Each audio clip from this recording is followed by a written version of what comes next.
Muchísimas gracias, Padre. Muchísimas gracias por un día más de vida, por un día más de experiencia, de aprendizaje, de trabajo y oportunidades de ayudar. Señor Jesús, en este instante en que te ofrecemos el corazón,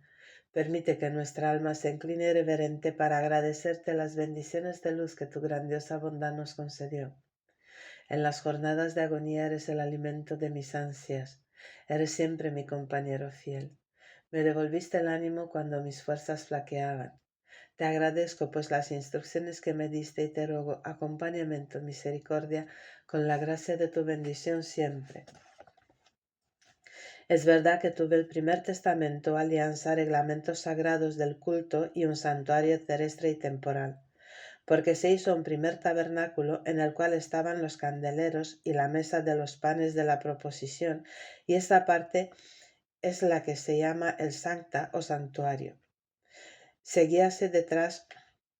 del segundo velo la parte del tabernáculo que se llama Sancta Sanctorum, que contenía un incensario de oro y el arca del testamento cubierta de oro por todas partes, y ahí se guardaba el vaso de oro que contenía el maná, y la vara de Aarón que floreció, y las tablas de la ley o de la alianza.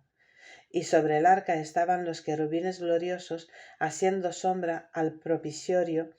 de las cuales cosas no es tiempo de hablar ahora por menor. Como quiera, dispuestas así estas cosas en el primer tabernáculo, entraban siempre los sacerdotes para cumplir las funciones de sus ministerios. Pero en el segundo, el solo pontífice, una vez al año, no sin llevar ahí sangre, la cual ofrecía por sus ignorancias y por las del pueblo, dado a entender con eso al Espíritu Santo que no estaba todavía patente la entrada del verdadero santuario o Santa Santorum del cielo, estando aún en pie o subsistiendo el primer tabernáculo.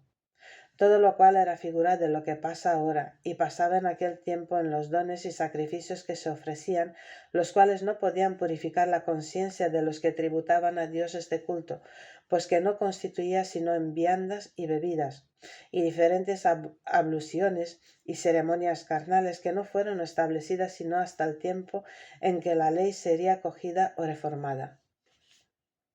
Mas sobreviniendo Cristo pontífice que nos había de alcanzar los bienes venideros por medio de un tabernáculo más excelente y más perfecto, no hecho a mano como este, no de fábrica o formación semejante a la nuestra, y presentándose no con sangre de macho de cabrío ni de becerros, sino con la sangre propia, entró una sola vez para siempre en el santuario del cielo, habiendo obtenido una eterna redención del género humano. Porque si la sangre de los machos de cabrío y de los toros y la ceniza de la ternera sacrificada, esparcida sobre los inmundos, los santificaba en orden a la purificación legal de la carne, cuanto más la sangre de Cristo, el cual por impulso del Espíritu Santo se ofreció a sí mismo inmaculado a Dios, limpiará nuestra conciencia de las obras muertas de los pecados para que tributemos un verdadero culto a Dios vivo.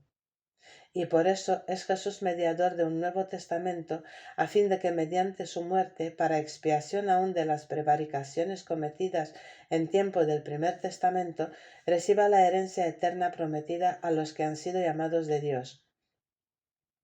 Porque donde hay testamento es necesario que intervenga la muerte del testador, pues el testamento no tiene fuerza sino por la muerte del que lo otorgó. De otra suerte no vale mientras tanto que vive el que testó. Por eso ni aun aquel primer testamento fue celebrado sin sangre,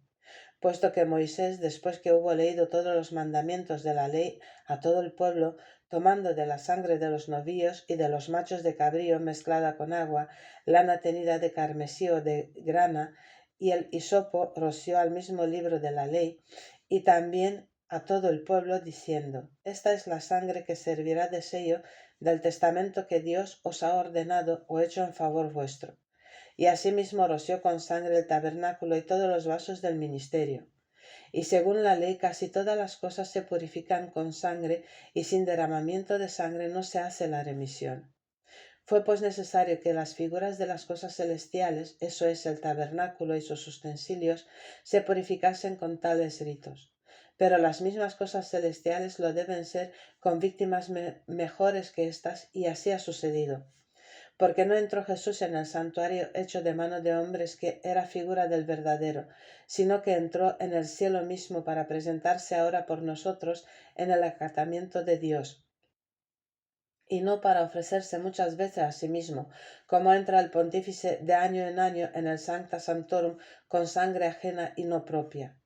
De otra manera le hubiera sido necesario padecer muchas veces desde el principio del mundo, cuando ahora, una sola vez, al cabo de los siglos, se presentó para destrucción del pecado con el sacrificio de sí mismo.